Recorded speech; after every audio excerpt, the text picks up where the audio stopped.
Hello दोस्तों, कैसे हैं आप लोग। उम्मीद करते हैं कि बढ़िया होंगे और अपनी तैयारी को कर रहे होंगे।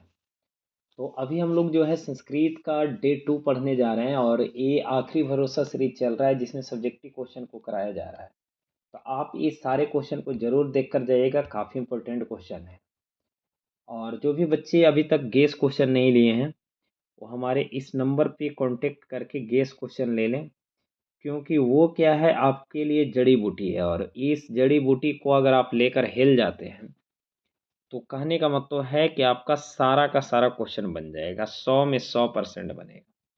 इसलिए आप लोग देर नहीं कीजिए और इस नंबर पे कांटेक्ट करके गेस क्वेश्चन ले लीजिए, वो भी 3 पेपर पे। तो चलते हैं और आज का पहला सवाल हम लोग स्टार्ट करते हैं। 16 नंबर सवाल लिख रहा, अलसाला में कर्मियों ने आलसियों की परीक्षा क्यों ली। तो उत्तर लिख रहा, अलसाला में आलसियों के साथ साथ धूर्त भी बनावटी आलस्य को दिखाकर भोजन ग्रहण करने लगे थे। इसलिए वास्तविक आलसियों की पहचान करने के लिए अलसाला के कर्मियों ने आलसियों की परीक्षा ली। बहुत अच्छा क्वेश्चन था। सेकेंड सम इसका 17 नंबर, अलस कथा पाठ का सारांश लिखिए। इस पाठ के लेखक मैथिली विद्यापति जी हैं। इस पाठ में मानव दोष आलस्य का वर्णन किया गया है। इस पाठ में 4 ऐसे आलसी होते हैं जिनके सामने मौत आ जाने के बाद भी वे आलस्य नहीं त्याग पाते हैं। आलस्य मनुष्य का सबसे बड़ा शत्रु भी माना गया है। आलसी लोग घर परिवार पूरे समाज को बोझ के समान रहते हैं। बहुत ही प्यारा सा क्वेश्चन था। नेक्स्ट सवाल हम लोग चल रहे हैं 18 नंबर पे। लिख रहा, अलसाला में आग क्यों लगाई गई। तो लिख रहा, वीरेश्वर ने करुणा दिखाकर अलसियों के लिए भोजन वस्त्रादि आदि की व्यवस्था कराई, परंतु सहज सुलभ भोजन आदि आश्रय को पाकर धूर्त और जो आलसी लोग थे, आलसी नहीं थे, वे भी वहां जाकर भोजन पाने लगे। अलसाला में आग लगवाकर नियोगी पुरुषों ने ये जान लिया कि वास्तव में आलसी कौन है। आग लगाने से ये पता चला कि वास्तविक आलसी कौन है और फर्जी आलसी कौन है। नेक्स्ट 19 नंबर, विजयांका की विशेषताओं का वर्णन करें, अथवा विजयांका को सर्वशुक्ला सरस्वती क्यों कहा गया। बहुत इंपॉर्टेंट क्वेश्चन मेरे दोस्त। तो लिख रहा, विजयांका श्याम वर्ण की थी किंतु उनकी कृतियां ज्योतिमय थी। नील कमल की फकुंडियों की तरह विजयांका अपनी रचना में अद्भुत लेखन कला की आभा बिखरती है। एक असाधारण लेखिका की प्रकाष्ठा से प्रभावित होकर दंडी ने उसे सर्वशुक्ला की कहा है। 20 नंबर सवाल, शंकर चरितम काव्य की विशेषताओं का वर्णन करें। उत्तर, शंकर चरित्रम काव्य की रचनाकार पंडिता क्षमाराव है। शंकर चरित पंडित क्षमाराव के पिता शंकर पांडुरंग पंडित का जीवन चरित्र है। इसमें उनकी महान विद्वता का बखान किया गया।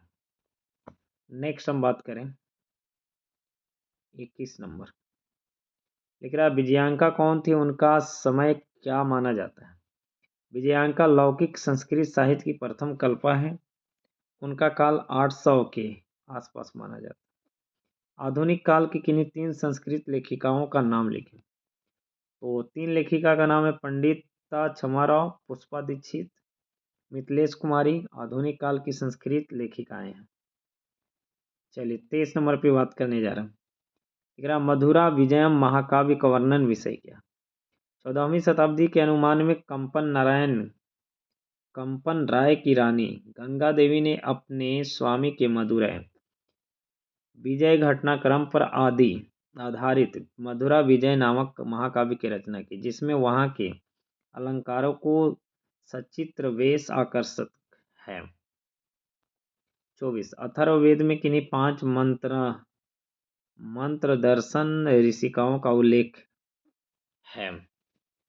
तो लिख रहा, अथर्ववेद में आमी, अपाला, उर्वशी, इंद्राणी और वाग्भृणी आदि मंत्र दर्शनी वर्तियों की ऋषिकाओं का उल्लेख। 5 गो नाम है। पहला आमी, दूसरा अपाला, तीसरा उर्वशी और चौथा इंद्रवाणी और पांचवा वाग्भृणी। नेक्स्ट हम बात करने जा रहे हैं 25, पंडित क्षमाराव की प्रमुख कृतियों के नाम क्या?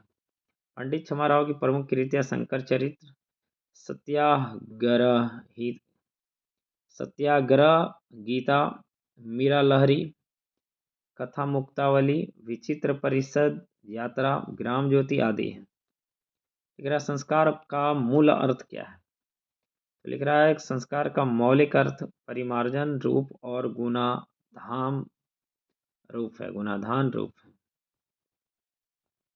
लिख रहा है गर्भाधान संस्कार का प्रयोजन क्या है? गर्भाधान संस्कार का प्रयोजन गर्भ रक्षा है।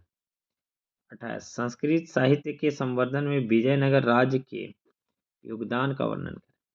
उत्तर उनके राजमहलों में संस्कृत भाषा में निपुण और रचनाकर्जी महिलाओं में रानी गंगा देवी जो कंपन राय की अर्धांगिनी थी। पुनः इसी विजयनगर राज्य में 16वीं शताब्दी में राजा अच्युतराय की पत्नी तिरुलांबा ने वरदाम्बिका परिणय नामक कंपु काव्य की रचना की है, जिसमें गद और पद दोनों का प्रयोग हुआ है तथा संस्कृत साहित्य में प्रयुक्त सबसे लंबे समासों की श्रृंखला प्राप्त हुई है। नेक्स्ट हम बात करने जा रहे हैं 29। समापवर्तन संस्कार का वर्णन करें। समापवर्तन संस्कार का उद्देश्य शिष्य का गुरु के घर से अलग होकर गृहस्थ जीवन में प्रवेश करना होता है। शिक्षा की समाप्ति पर गुरु अपने शिष्यों को उपदेश देकर घर भेजते हैं। उपदेशों में प्राय जीवन के कर्तव्यों को बताया जाता था, जैसे सत्य बोलो, धर्म का आचरण करो, अपने अध्ययन से प्रमाद मत करो तथा अपने कर्तव्य में भी च्युत नहीं रहो। 30 नंबर पे बात करने जा रहे हैं। लिख रहा है 30 नंबर में